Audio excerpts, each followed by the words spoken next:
কালিন্দী পাহাড়ের এক নির্জন প্রান্তে, যেখানে সবুজ ঢালে বাতাসের মৃদু গান ভেসে বেড়ায়, সেখানে বাস করতেন হাসান নামে এক রাখাল। তার কয়েকটি ভেড়া ছিল, যাদের সঙ্গে তিনি তার ৩ মেয়ে সারা, ফাতিমা ও লায়লার সাথে জীবনযাপন করতেন।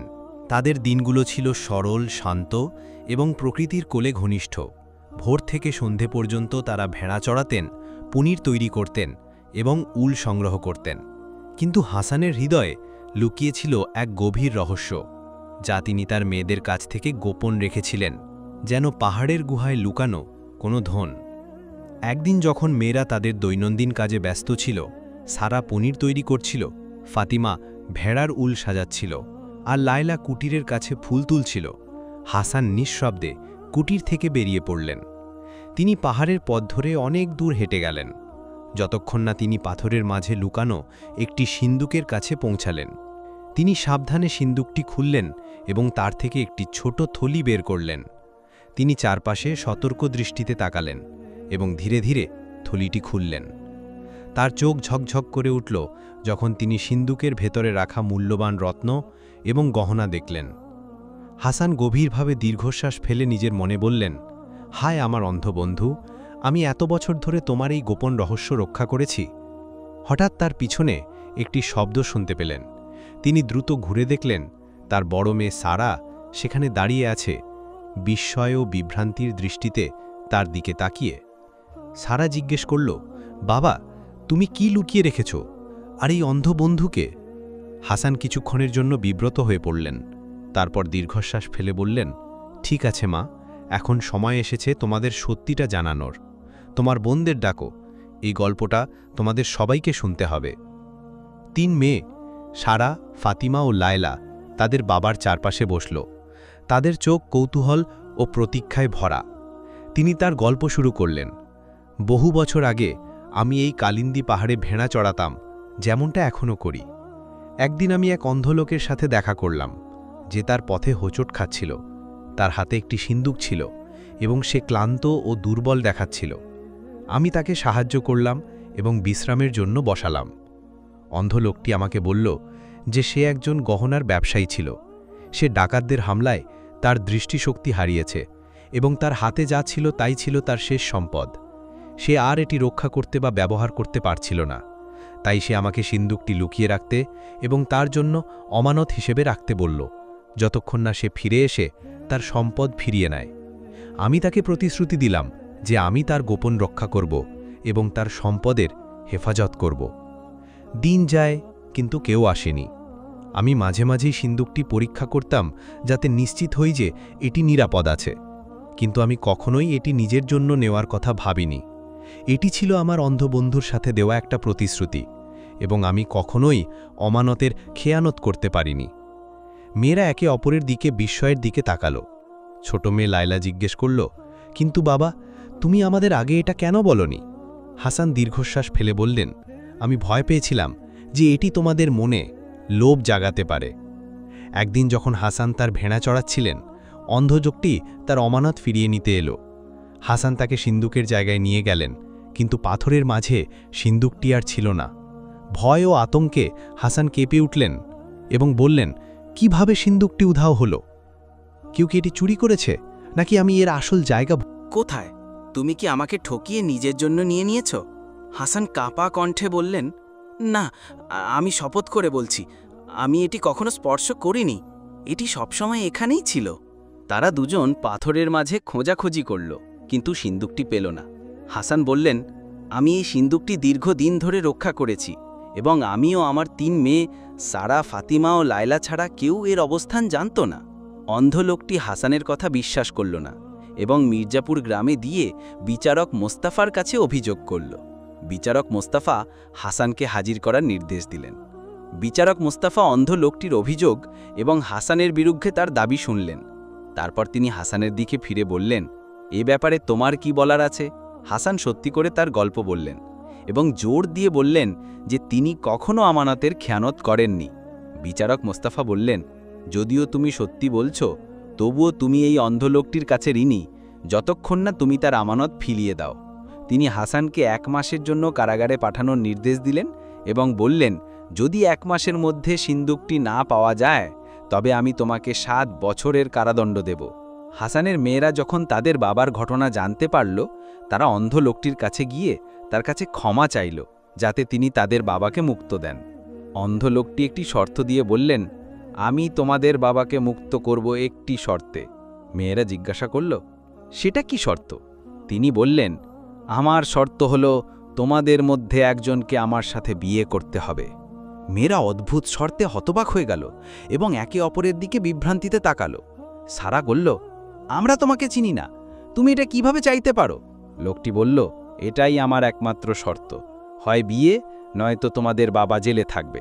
মেয়েরা দুঃখ ও ভারাক্রান্ত মনে বাড়ি ফিরল। পরের দিন তারা তাদের বাবাকে দেখতে জেলে যাওয়ার সিদ্ধান্ত নিল, কিন্তু অদ্ভুতভাবে ছোট মেয়ে লায়লা তাদের সাথে যেতে অস্বীকার করল। বড় দুই বোন সারা ও ফাতিমা বুঝতে পারল না তার এই আচরণের কারণ। জেলে গিয়ে তারা তাদের বাবা হাসানের সাথে দেখা করল এবং অন্ধ লোকটির শর্তের কথা জানাল। হাসান রেগে গিয়ে বললেন, কিভাবে এই নীচ লোকটি এমন দাবি করতে পারে? আমি তাকে ভালো মানুষ হিসেবে চিনতাম, তার এমন পরিবর্তন কিভাবে হলো? মেয়েরা বলল, চিন্তা করো না বাবা, আমরা একটা সমাধান বের করব। হাসান তাদের মেয়েদের দিকে তাকিয়ে দুঃখের সুরে বললেন, আমি কখনোই তোমাদের কাউকে এই নীচ লোকটির সাথে বিয়ে দিতে পারবো না, এমনকি যদি আমাকে সারা জীবন জেলে কাটাতে হয়। তিনি তাদের জানালেন যে বিচারক মোস্তাফা তাকে 1 মাস সময় দিয়েছেন সিন্দুকটি খুঁজে বের করার জন্য, নইলে তাকে 7 বছরের কারাদণ্ড দেওয়া হবে। তিনি বললেন, আমি তোমাদের জন্য ভয় পাচ্ছি, কারণ আমি এখানে জেলে আছি। তারা বলল, চিন্তা করো না বাবা, আমরা নিজেদের সামলে নেব। তারা যাওয়ার আগে হাসান জিজ্ঞাসা করলেন, তোমাদের ছোট বোন লায়লা কেন তোমাদের সাথে আসেনি? সারা বলল, আমরা তাকে সাথে আসতে বলেছিলাম, কিন্তু তার মুখের ভাব পাল্টে গেল এবং সে আসতে অস্বীকার করল। হাসান বললেন, মনে করো না, তবে তাকে বলো যে আমি তাকে খুব ভালোবাসি। মেয়েরা বলল, আচ্ছা বাবা। তারপর তারা বাড়ি ফিরল। বাড়ি ফিরে 3 বোন সারা, ফাতিমা ও লায়লা একত্রিত হয়ে আলোচনা করল। সারা বলল, আমরা বাবাকে জেলে রাখতে পারি না, আমাদের কিছু করতেই হবে। ফাতিমা বলল, কিন্তু কিভাবে আমাদের মধ্যে কেউ একজন অপরিচিত অন্ধ লোককে বিয়ে করতে পারে যে আমাদের থেকে বয়সে অনেক বড়? এটা অন্যায়। কিন্তু লায়লা কিছু বলল না, তার বোনদের সাথে মতামত শেয়ার করল না। সারা ও ফাতিমার মনে সন্দেহ জাগল যে হয়তো তাদের ছোট বোন লায়লাই সিন্দুকটি চুরি করেছে এবং তাদের বাবার জেলে যাবার কারণ হয়েছে, কারণ সে বাবাকে দেখতে যায়নি এবং আলোচনায় অংশ নেয়নি। সারা তাকে জিজ্ঞেস করল, তুমি কেন কিছু বলছো না? লায়লা বলল, আমার বলার কিছু নেই। সারা বলল, শীঘ্রই ইনশাল্লাহ সত্য প্রকাশ পাবে। দিন পেরিয়ে গেল, 1 মাস প্রায় শেষ হয়ে এলো, কিন্তু মেয়েরা তাদের বাবাকে জেল থেকে মুক্ত করার কোনো সমাধান খুঁজে পেল না। তখন সারা তার বাবার জন্য নিজেকে উৎসর্গ করার সিদ্ধান্ত নিল এবং অন্ধ লোকটির সাথে বিয়ে করতে রাজি হল। সে তার বাবা হাসানের সাথে দেখা করতে জেলে গেল এবং তাকে তার সিদ্ধান্তের কথা জানালো। সে বলল, বাবা, আমরা অনেক ভেবেছি, কিন্তু কোনো সমাধান পাইনি, তাই আমি এই লোকটির সাথে বিয়ে করতে রাজি, যাতে তুমি মুক্ত হতে পারো। হাসান তীব্রভাবে আপত্তি করে বললেন, না মা, এটা করো না, যতই কষ্ট হোক, আল্লাহর ওপর ভরসা রাখো। আমি জানি আমি নির্দোষ, আর আল্লাহ জানেন আমি অমানতের খেয়ানত করিনি। সারা দুঃখী ও চিন্তিত মনে বাড়ি ফিরল, কিন্তু তার বাবার কথা তাকে প্রভাবিত করেছিল। তার আল্লাহর ওপর ভরসা আরও বেড়ে গেল। 3 বোন সারা, ফাতিমা ও লায়লা বাড়িতে হাত গুটিয়ে বসে রইল যতক্ষণ না বিচারক মোস্তাফার দেওয়া 1 মাসের সময় শেষ হল। কিন্তু সিন্দুকটি খুঁজে পাওয়া গেল না।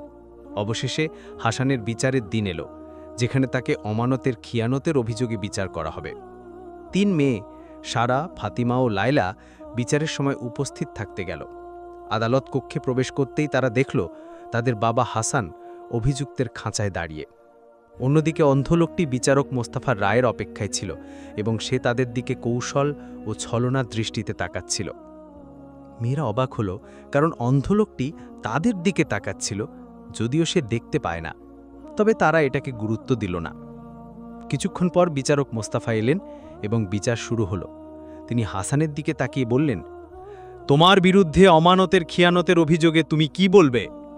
হাসান বললেন, হে বিচারক মোস্তাফা, আমি শপথ করে বলছি, আমি কখনো অমানতের খিয়ানত করিনি।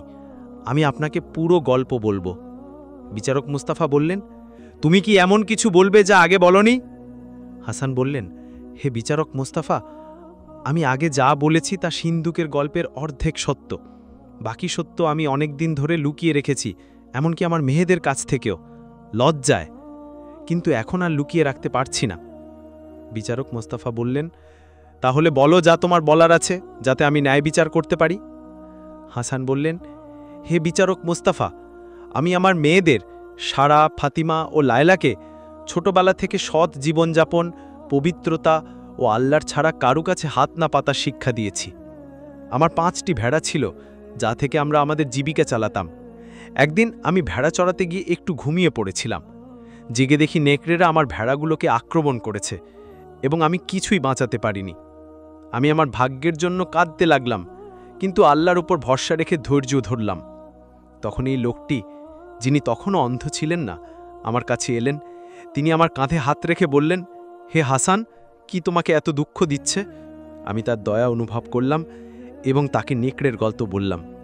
তিনি বললেন, চিন্তা করো না, আমি তোমার জন্য 5টি ভেড়া কিনে দেব।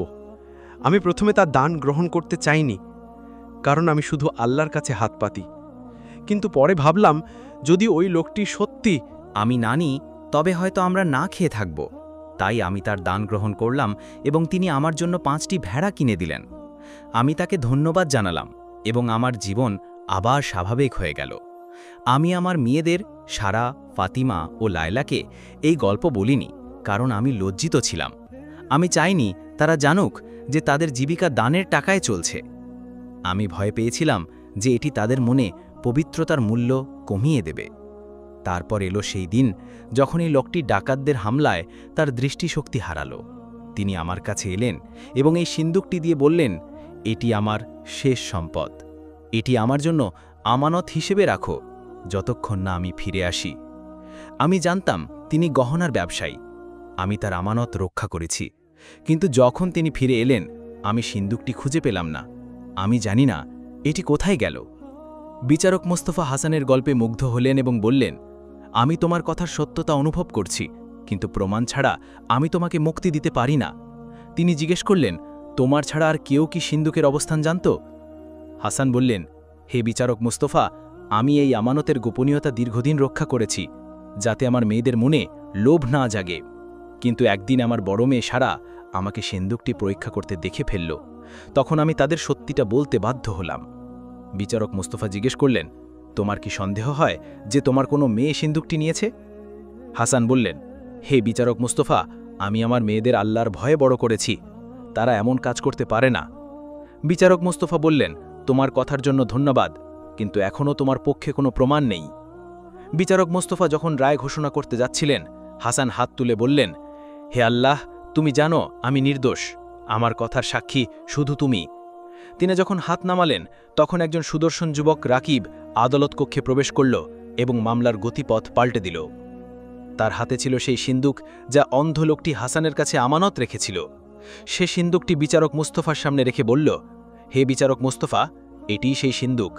এই হাসান আমানত রক্ষা করেছেন এবং তিনি নির্দোষ। অন্ধ লোকটির মুখে আতঙ্কের ছাপ ফুটে উঠল এবং আদালতের সবাই বিস্ময়ে রাকিবের দিকে তাকাল। বিচারক মুস্তফা বললেন, একটু থামো যুবক, তুমি কে?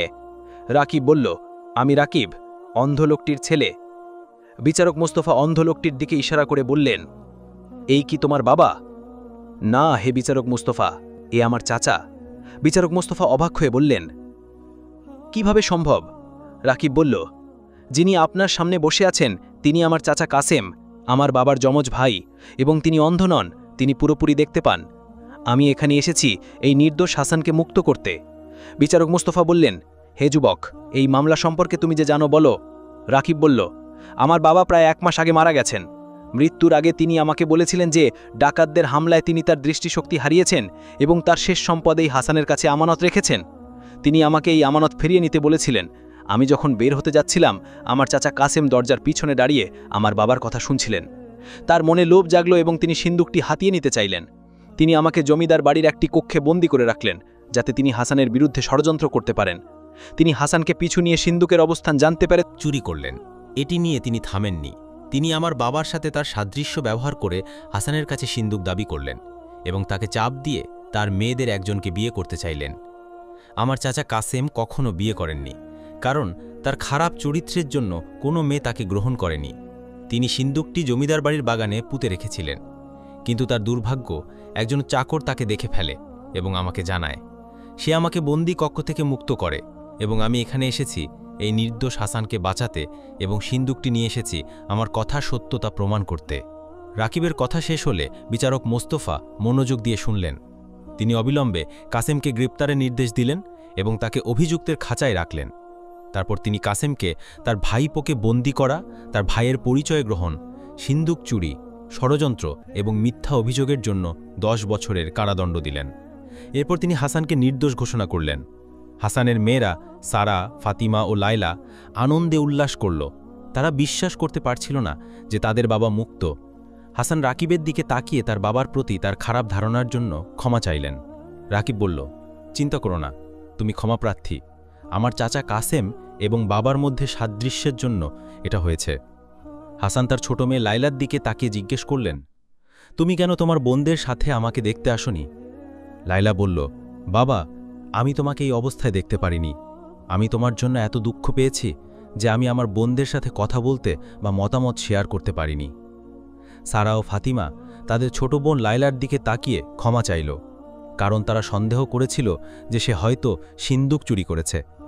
লায়লা যদিও বয়সে ছোট, তার হৃদয় ছিল বড়। সে তার বোনদের ক্ষমা করে তাদের জড়িয়ে ধরল। হাসান এবং তার 3 মেয়ে সারা, ফাতিমা ও লায়লা রাকিবকে ধন্যবাদ জানিয়ে বাড়ি ফিরল। রাকিব তাদের বাবাকে এই বিপদ থেকে উদ্ধার করার জন্য। তারপর হাসানের জীবন এবং তার মেয়েদের জীবন আমার স্বাভাবিক হয়ে গেল, এমনকি আগের চেয়েও ভালো। রাকিব হাসানকে অমানত রক্ষার জন্য পুরস্কার হিসেবে একটি উপহার দিলেন।